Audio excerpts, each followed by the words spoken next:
Компресор Xiaomi вмикається, просто достатньо витягнути. Є багато режимів і ручний, де можна виставляти хоч і 150 PSI.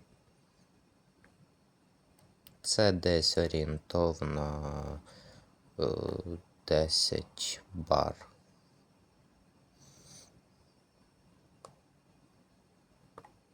Десь 3. Є ліхтарик, потім насос і вимикається. Щоб увімкнути, достатньо просто натиснути кнопку. Так само вимкнути. В комплекті є провід. Вимикається він як назад. Шланг засовується.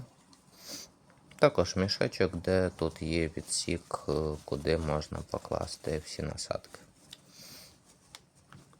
Загалом накачує дуже швидко.